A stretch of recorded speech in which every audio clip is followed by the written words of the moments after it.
കൂട്ടുകാരെ, ഹിന്ദി ക്ലാസ്സിലേക്ക് എല്ലാ കൂട്ടുകാർക്കും ഒരിക്കൽ കൂടി സ്വാഗതം. കൂട്ടുകാർക്കെല്ലാം സുഖമാണല്ലോ അല്ലേ? കഴിഞ്ഞ ക്ലാസ്സുകളിൽ പഠിച്ച കാര്യങ്ങൾ ഓർമ്മയുണ്ടല്ലോ?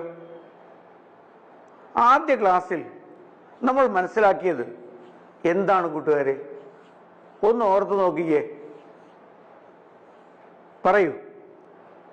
അതെ, ജലം ജീവന്റെ അടിസ്ഥാനമാണ്. ജലമില്ലെങ്കിൽ ജീവൻ സാധ്യമല്ല. ശരിയല്ലേ? ജലം ജീവന്റെ അടിസ്ഥാനമാണ്.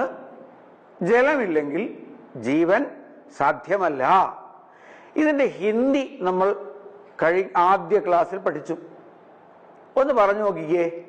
ജലം, പാനി, ജീവന്റെ, ജീവൻ കാ അടിസ്ഥാനമാണ്, ആധാർ ഹെ. ജലം ജീവന്റെ അടിസ്ഥാനമാണ്, പാനി ജീവൻ കാ ആധാർ ഹെ.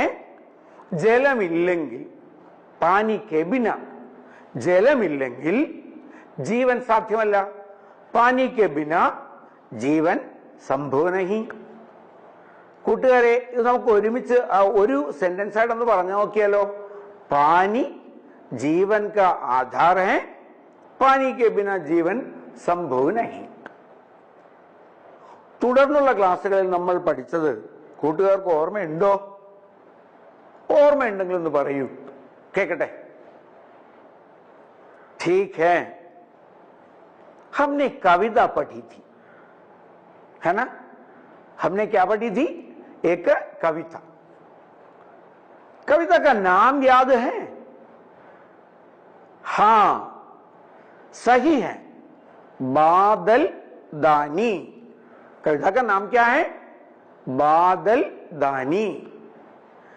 ये कविता किसने लिखी बताइए? ये बादल दानी कविता किसने लिखी बताइए? हाँ, ठीक है, श्री बाबूलाल शर्मा प्रेम. किसने लिखी? श्री बाबूलाल शर्मा प्रेम. इस कविता की पहली 14 पंक्तियां हमने पढ़ी थी. इस कविता की पहली 14 पंक्तियां हमने पढ़ी थी. ഈ 14 വരികളിൽ നിന്നും കൂട്ടുകാർ എന്തൊക്കെയാണ് മനസ്സിലാക്കിയത്? बोलिए. आकाश में क्या चमकी? कहिए, आकाश में क्या चमकी? सही है, बिजली चमकी. आकाश में क्या चमकी? बिजली चमकी. आकाश या आसमान में, आकाश का दूसरा शब्द है आसमान. आकाश या आसमान में क्या उठा बताइए? ठीक है, बादल या मेघ. बादल का और एक शब्द क्या है? मेघ. अच्छा, बच्चे और अन्य पशु पक्षी क्या करते हैं ये देखकर?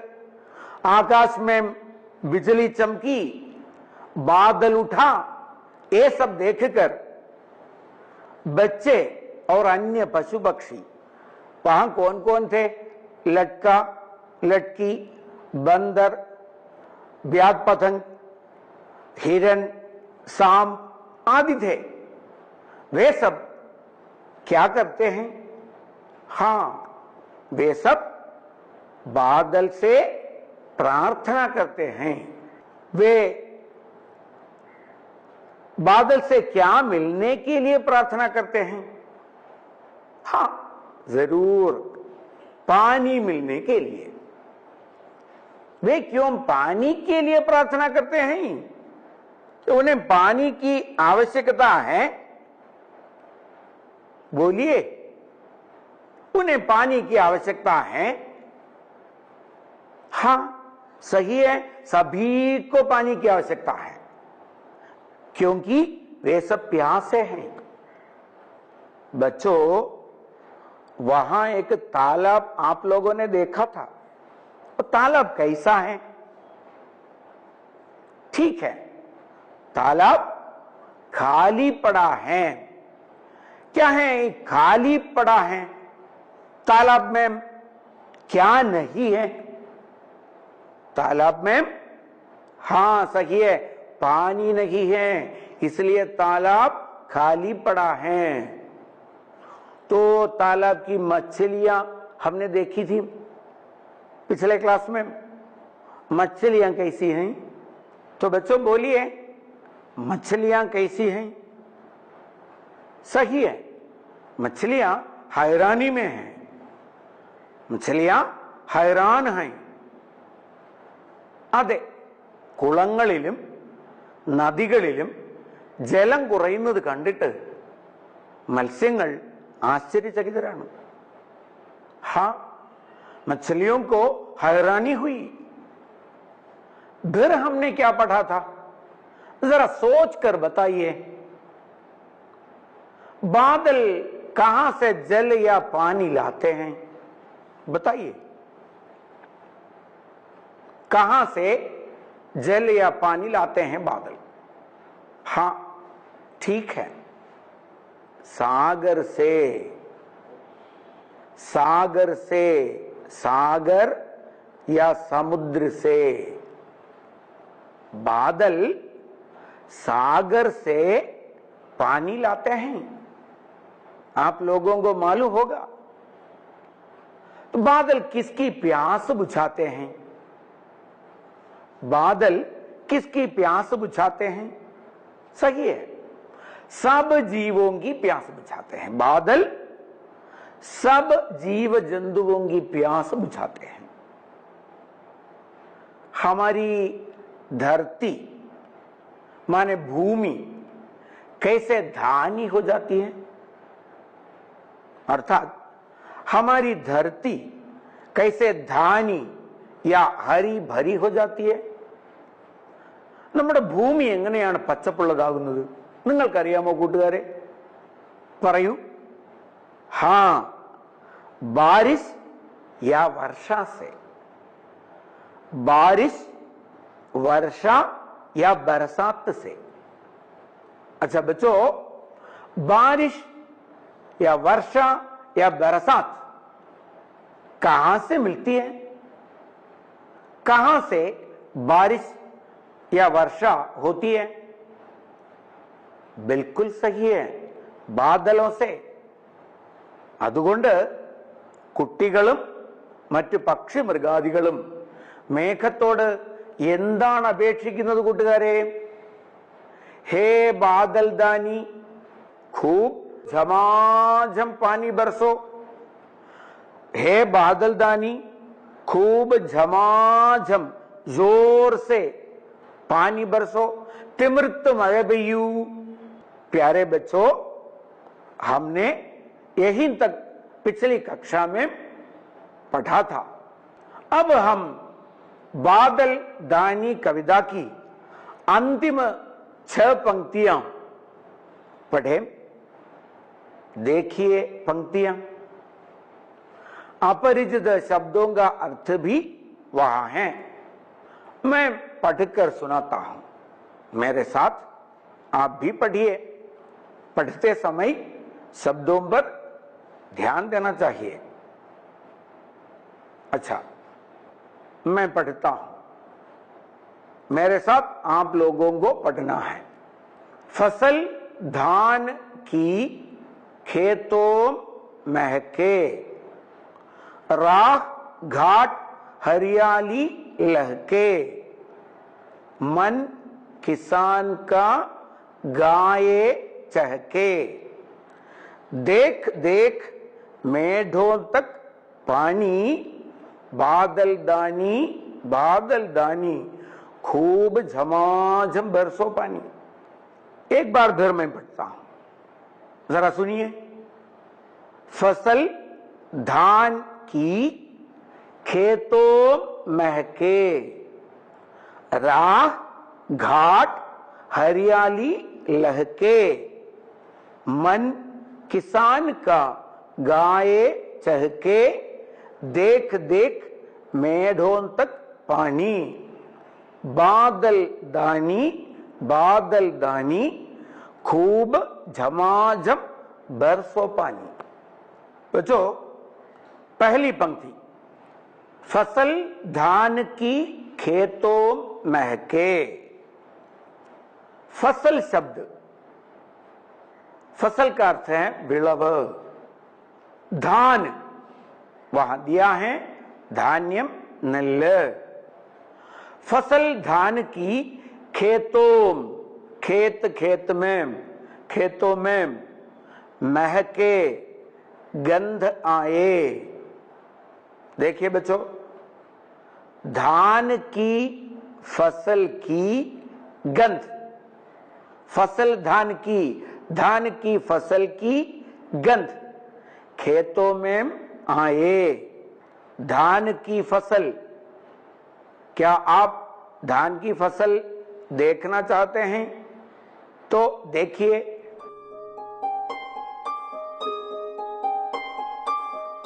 यही है धान की फसल। धान की फसल खेतों में महके, राह घाट हरियाली लहके। बच्चों,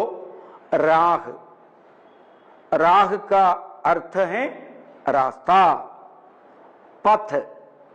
घाट शब्द से आप परिचित हैं। घाट हरियाली, हरे पेड़ पौधों से भरा, हरियाली। लहके माने लहराए, अलयडिकटे। देखिए बच्चों, घाट की राह हरियाली लहराए, घाट के रास्ते, नदी के किनारे के स्थान, वहां हरियाली लहराए, हरे पेड़ पौधों से भरे हुए किनारे। तो देखिए, फसल धान की खेतों महके, धान की फसल खेत में महके, उसकी गंध खेत में आए, और घाट की राह हरियाली लहराए। देखिए, ये क्या है बच्चों? हां, यह धान की फसल है। खेत में कब धान की फसल की महक आती है? ठीक है, बादल के बरसने पर, बारिश के आने पर। तो बताइए, खेत में क्या महके? बताइए। हां, खेत में धान की फसल महके, खेत में धान की फसल महके। और अगली पंक्ति देखिए, राह घाट हरियाली लहके। राह माने रास्ता, घाट शब्द से अपरिचित है। घाट क्या है बोलिए? हां, नदी के किनारे का स्थान, कड़व। अब हरियाली क्या है? हरे पेड़ पौधों से भरा पच्चप्पु निरंजन। आप हरियाली से भरा घाट देखना चाहते हैं तो देखिए कितना सुंदर है ना। ये क्या है बच्चों? हां, हरियाली से भरा घाट है। तो देखिए यह पंक्ति, राह घाट हरियाली लहके, अर्थात घाट के रास्ते या नदी के किनारे हरे पेड़ पौधे लहके। क्या है? घाट के रास्ते या नदी के किनारे हरे पेड़ पौधे लहके। लहके का अर्थ हुआ लहराए, लहराए, अलयडिकटे। नदी के किनारे हरे पेड़ पौधों से भर जाएं। नदी के किनारे हरे पेड़ पौधों से भर जाएं। तो बच्चों बोलिए, घाट की राह क्या लहके या लहराए? सही है, हरियाली लहके, हरियाली लहराए। अगली पंक्तियां देखिए, मन किसान का गाये चहके, देख देख मेढ़ों तक पानी। एक बार फिर, मन किसान का गाये चहके, देख देख मेढ़ों तक पानी। सारे जीव जंतु दानी बादल से प्रार्थना के स्वर में कहते हैं, हे दानी बादल खूब झमाझम बरसो पानी, तब मेढ़ों तक पानी आएगा। हे दानी बादल खूब पानी बरसो, तब मेढ़ों तक पानी आएगा। मेढ़ क्या है बच्चों? वरंब, वयल वरंब। मेढ़ देखना चाहते हैं तो यहां देखिए,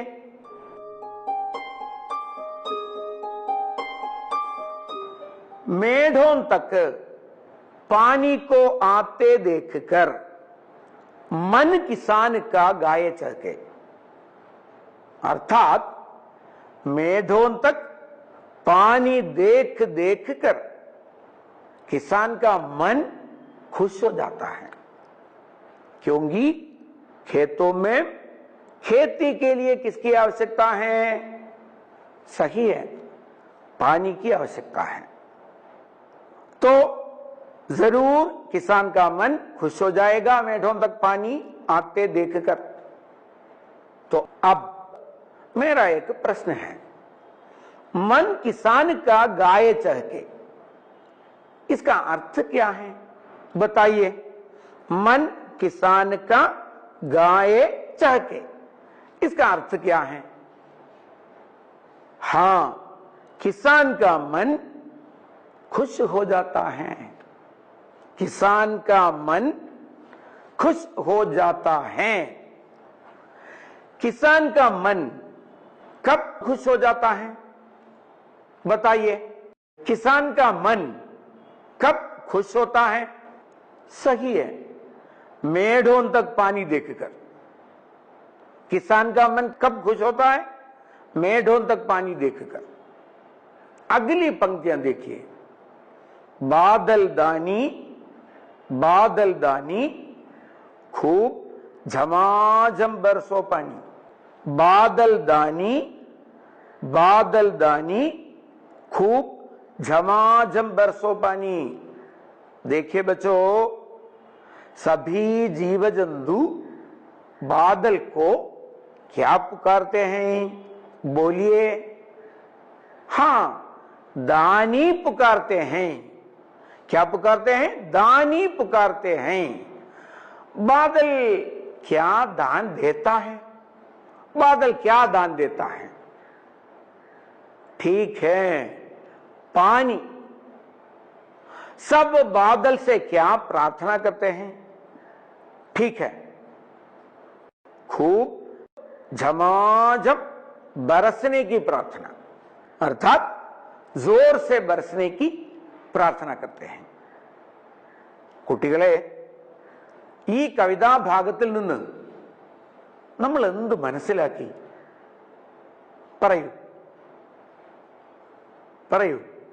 എല്ലാ ജീവജാലങ്ങളും അപേക്ഷാസ്വരത്തിൽ പറയുന്നു, അല്ലയോ ദാനശീലനായ മേഘമേ, ശക്തിയായി മഴ പെയ്യൂ, നമ്മുടെ വയലുകളിൽ നെൽവിളവുകളുടെ മണമുണ്ടാകട്ടെ, ജലാശയങ്ങളുടെ തീരങ്ങൾ പച്ചപ്പ് നിറഞ്ഞതാകട്ടെ, വയൽ വരമ്പുകളോളം ജലം നിറയുന്നത് കണ്ടിട്ട് കൃഷിക്കാരുടെ മനസ്സ് സന്തോഷിക്കട്ടെ.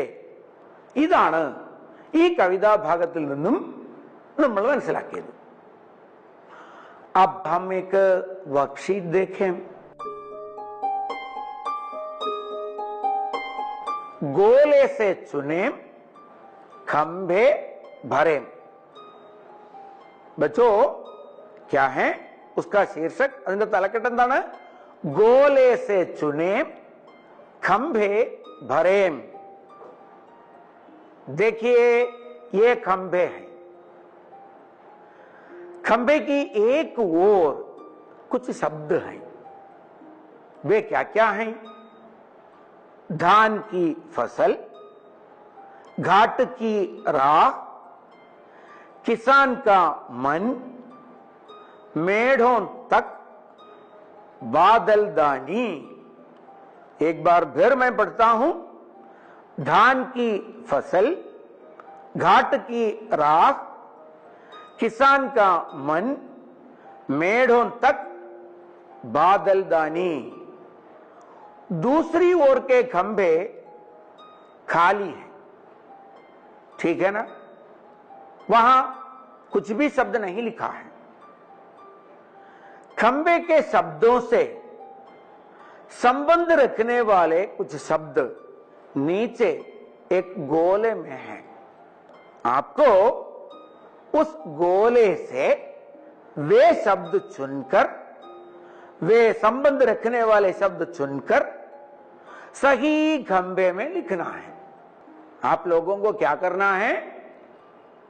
खंभे के शब्दों से संबंध रखने वाले शब्द गोले से चुनकर सही स्थान पर लिखना है. उदाहरण के लिए, धान की फसल की ओर हम क्या लिखेंगे? धान की फसल की ओर हम लिखेंगे खेतों महके. इसी प्रकार लिखना है. മനസ്സിലായോ കൂട്ടുകാരെ? കോളങ്ങളിലെ വാക്കുകളുമായി ബന്ധമുള്ള വാക്കുകൾ താഴെയുള്ള വൃത്തത്തിലുണ്ട്. നിങ്ങൾ കോളങ്ങളിലുള്ള വാക്കുകൾക്ക് നേരെ വൃത്തത്തിൽ നിന്ന് അതുമായി ബന്ധമുള്ള ശരിയായ വാക്കുകൾ തിരഞ്ഞെടുത്ത് എഴുതണം. ഉദാഹരണമായി, ധാൻ കി ഫസൽ എന്നതിന് നേരെ ഖേത്തോ മെഹക്കെ എന്നെഴുതണം. ഇതുപോലെ മറ്റുള്ളവയെ എഴുതണം. ഈ വർക്ക്ഷീറ്റ് പൂർത്തിയാക്കി നിങ്ങൾ നിങ്ങളുടെ അധ്യാപകനെയോ അധ്യാപികയെയോ തീർച്ചയായും കാണിക്കണം. അവർ നിങ്ങൾക്ക് വേണ്ട തിരുത്തലുകൾ തീർച്ചയായിട്ടും തരുന്നതായിരിക്കും. इस कविता का संदेश क्या है? आप बोलिए. हाँ, पानी अमूल्य है. पानी अमूल्य या अनमोल है. पानी जीवन का आधार है. पानी के बिना जीवन संभव नहीं. इसलिए पानी का संरक्षण हमारा कर्तव्य है. बच्चों, पानी सब जीवों के लिए कितना महत्वपूर्ण है, इस विषय की चर्चा करने वाली ये कविता यही समाप्त होती है. ഇപ്പോൾ നമുക്ക് ഒരു വർക്ക്ഷീറ്റ് പരിചയപ്പെടാം. നോക്കൂ, സഹി ഉത്തർ ചുൻകർ ലിഖേം. ക്യാ ഹെ? സഹി ഉത്തർ ചുൻകർ ലിഖേം. ഒന്നാമത്തെ ചോദ്യം നോക്കൂ, खेत खेत में क्या महके? धान की फसल या आम की फसल? ധാൻ की ഫസലാണോ ആം की ഫസലാണോ? ഇതിൽ ശരി ഉത്തരം നിങ്ങൾ തിരഞ്ഞെടുത്തെഴുതണം. രണ്ടാമത്തെ ചോദ്യം നോക്കൂ, घाट की राह क्या लहके? ഹരിയാലി या सूखा? മൂന്നാമത്തെ ചോദ്യം നോക്കൂ, मन किसान का गाये चहके. इसका अर्थ क्या है? किसान का मन खुश होता है, किसान का मन दुखी होता है. ഇതിലേതാണ് ശരി? അത് നിങ്ങൾ തിരഞ്ഞെടുത്തെഴുതണം. നാലാമത്തെ ചോദ്യം നോക്കൂ, किसान का मन कब खुश होता है मेढ़ों तक पानी देखकर या सूखे खेत देखकर. ഇവയിൽ ഏതാണ് ശരി ഉത്തരമെന്ന് നിങ്ങൾ തിരഞ്ഞെടുത്ത് എഴുതി നിങ്ങളുടെ അധ്യാപകനെയോ അധ്യാപികയെയോ കാണിക്കാൻ മറക്കരുത്. बच्चों, आज की कक्षा यही समाप्त होती है. फिर मिलेंगे. धन्यवाद.